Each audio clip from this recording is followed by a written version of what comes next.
Taxar os ricos não é uma boa ideia.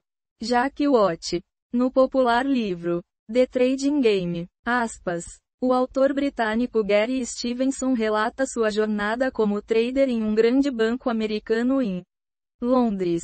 Ele fez afirmações grandiosas sobre sua carreira comercial e a usou como trampolim para seu canal de sucesso no YouTube. Aspas.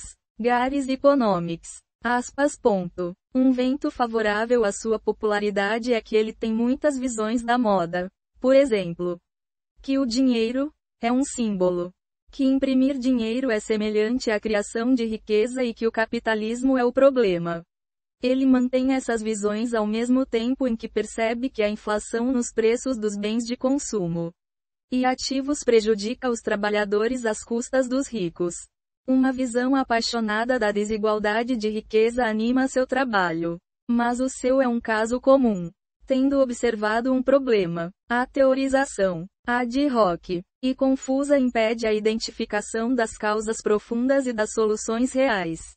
Os leitores interessados em desigualdade devem ouvir o podcast Unanimity, de Mark Thornton. Economia descaracterizada. A economia é o estudo de como os indivíduos agem para satisfazer desejos virtualmente ilimitados em um mundo de recursos limitados e em constante mudança. No entanto, quando se fala em desigualdade de riqueza, pode-se ter certeza de que a economia está prestes a ser descaracterizada como um meio de armar o Estado para distribuir um determinado estoque de riqueza em um mundo estático e de soma zero. Isso é redistribucionismo ou anti-economia.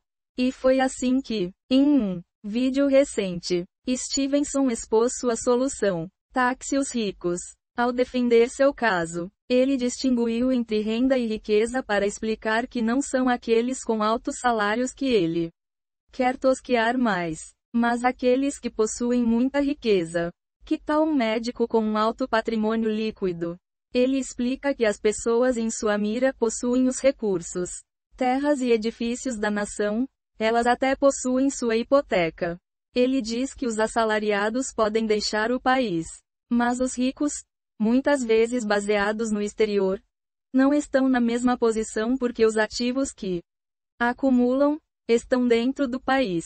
Não está claro porque isso significa que o investimento de capital não pode partir para jurisdições mais amigáveis. De onde vem a renda? Stevenson se ofende com a renda passiva. No entanto, os austríacos entendem que o retorno sobre os ativos surge do produto de valor marginal descontado do capital, mais qualquer lucro ou prejuízo empresarial que aconteça. Isso é determinado pelas avaliações dos consumidores.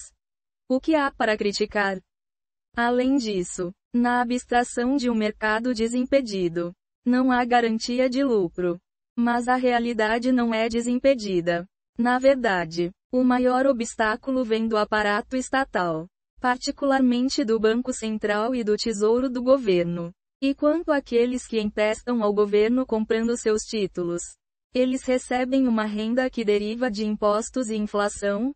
Não há serviço para as preferências demonstradas do consumidor aqui. A posição de Frank Chodorov, de que comprar dívida do governo é antiético, é astuta e defensável. Quem acredita ao governo britânico? O governo britânico está fortemente endividado e a população é pesadamente tributada. Dito isso, o fardo cai de forma extremamente desigual. Mais de metade das famílias são receptoras líquidos de receitas fiscais. No entanto, é verdade que aqueles que contribuem, o que inclui a cada vez mais encolhida classe média, estão pagando os credores do governo, o que inclui os ricos.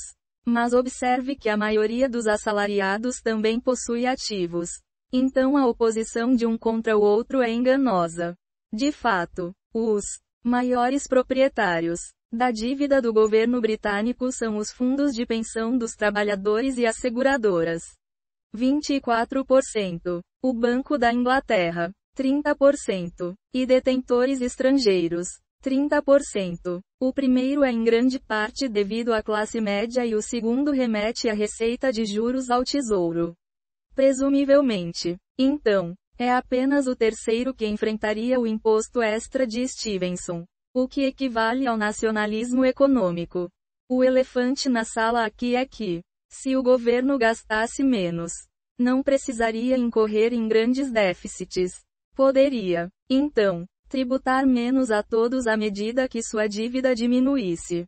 No entanto, o governo teve superávites em apenas 3 dos 52 anos. Essa ilusão fiscal esconde o verdadeiro custo dos gastos do governo e condena as sucessivas populações trabalhadoras a pagar juros sobre os gastos do passado. A era da inflação permanente. Para agravar o problema, há o fato de que raramente há escassez de credores para a entidade singular que sempre pode, nominalmente, pagar suas dívidas. Agora chegamos à causa raiz do problema. O Banco Central. Para os formuladores de políticas monetárias, uma deflação sustentada no Produto Interno Bruto nominal é intolerável, embora eles usem modelagem macro da moda para racionalizá-lo. O mecanismo que garante que o PIB suba é o da criação de dinheiro amplo. Esta é a era da inflação permanente. Os formuladores de políticas garantem, por meio de pronunciamentos e operações de mercado aberto, que a taxa de tendência de crescimento do dinheiro amplo permaneça positiva o suficiente para atingir sua meta de inflação de preços. Não há limite. Eles aumentaram os balanços do Banco Central em grande medida para garantir isso. Na medida em que esse mecanismo funciona por meio dos mercados de crédito, ele distorce os preços relativos e desloca a renda e a riqueza em favor daqueles que têm garantias para ainda mais empréstimos. Na medida em que a dívida do governo é monetizada diretamente, o governo aumenta sua renda real às custas dos detentores de dinheiro. Ou seja, as grandes corporações, os ricos e o governo ganham às custas do resto. Soma zero. No entanto, a consequência mais insidiosa da inflação permanente é que ela faz com que os bens duráveis sejam negociados com um prêmio estrutural em relação aos perecíveis. Este é o fenômeno que se apresenta como um aperto da classe média. Como explica Guido Husman, o bem mais perecível é o trabalho. Um momento de serviço de trabalho não pode ser armazenado em nenhum grau. Compare isso com bens duráveis, como imóveis e ativos financeiros. E vemos que todos que trocam seu trabalho por salários estão realmente engajados em uma corrida para trocá-los por bens duráveis. Uma das consequências é que os salários auferidos pela população trabalhadora valem menos em termos de bens duráveis com o passar do tempo, dado que a renda nominal geralmente aumenta durante uma carreira. Quanto mais cedo uma carreira começa, melhor. A ponte levadiça está sendo erguida nas gerações mais jovens e em qualquer pessoa cuja renda nominal permaneça baixa. Por que não gastar menos? Soma-se a draga estrutural da inflação à carga tributária. Ao contrário da ideia de que os contribuintes estão trabalhando para pagar os ricos. Desde que a maior parte da dívida seja constantemente rolada com déficits, os credores em conjunto estão recebendo apenas pagamentos de juros dos contribuintes. Na Grã-Bretanha, estes são 7 a 8% dos gastos.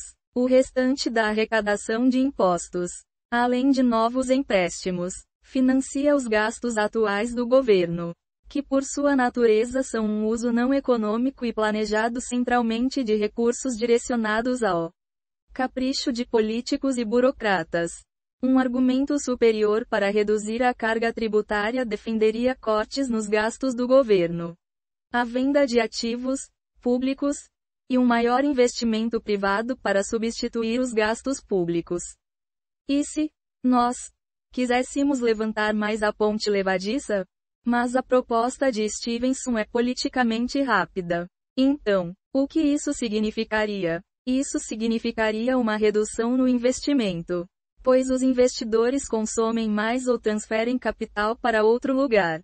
Se os estrangeiros fossem visados, isso reduziria o investimento estrangeiro direto, o que tende a enfraquecer a moeda.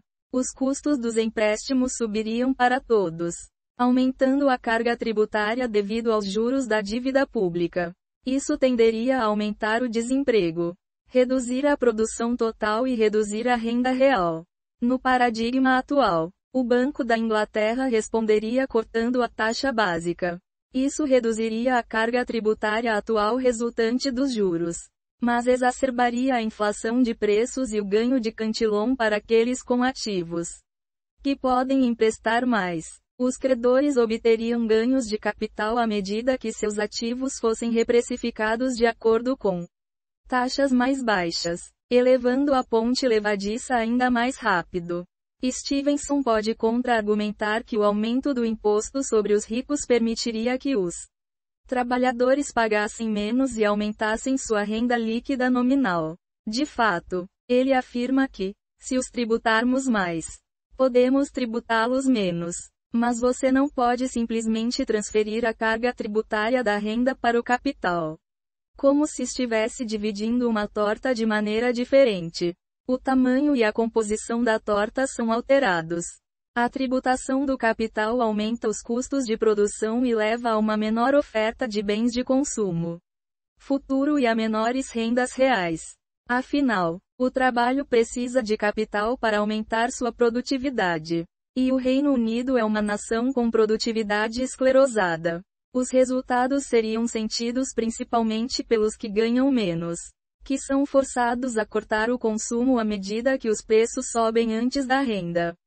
Resumo: isso não significa que impostos mais pesados sobre os ricos levem a uma maior riqueza para a classe média. Pode ajudar os funcionários do Estado a continuarem fugindo da ordem de mercado de renda e riqueza. Mas não pode ajudar os padrões de vida em geral.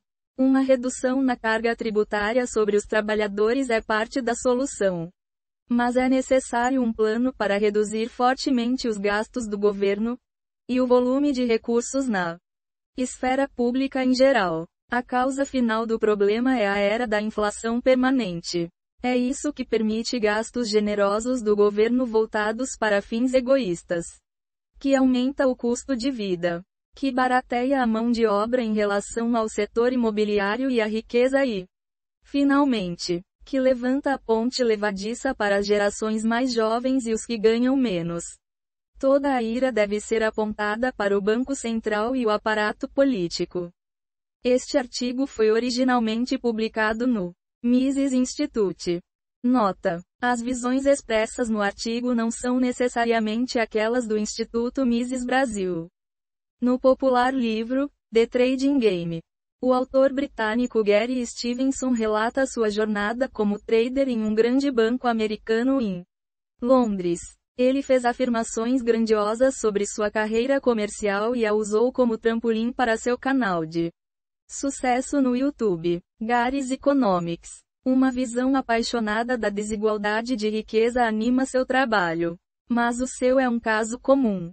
Tendo observado um problema, a teorização ad hoc confusa impede a identificação das causas profundas e das soluções reais.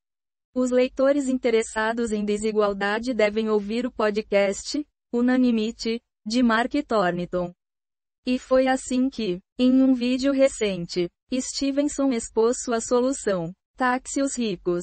Ao defender seu caso, ele distinguiu entre renda e riqueza para explicar que não são aqueles com altos salários que ele quer tosquear mais, mas aqueles que possuem muita riqueza.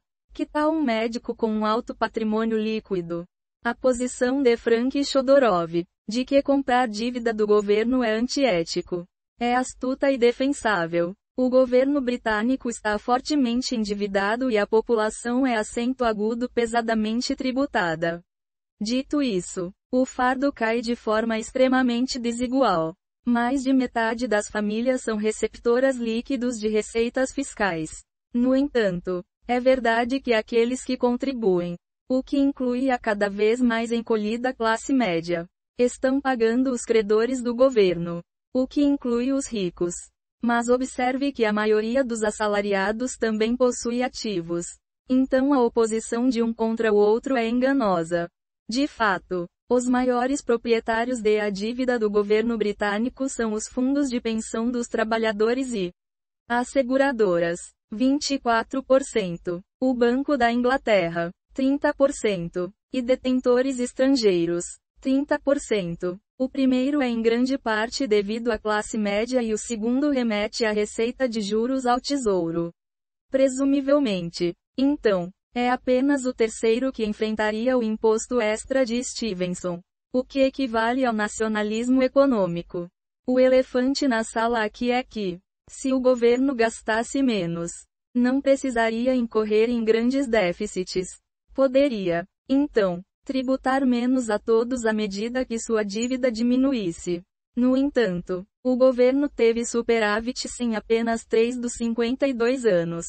Para os formuladores de políticas monetárias, uma deflação sustentada no produto interno bruto nominal é intolerável. Embora eles usem modelagem macro da moda para racionalizá-lo. O mecanismo que garante que o PIB suba é o da criação de dinheiro amplo. Esta é a era da inflação permanente. Como explica Guido Husman, o bem mais perecível é o trabalho. Um momento de serviço de trabalho não pode ser armazenado em nenhum grau. Compare isso com bens duráveis, como imóveis e ativos financeiros. E vemos que todos que trocam seu trabalho por salários estão realmente engajados em uma corrida para trocá-los por bens duráveis.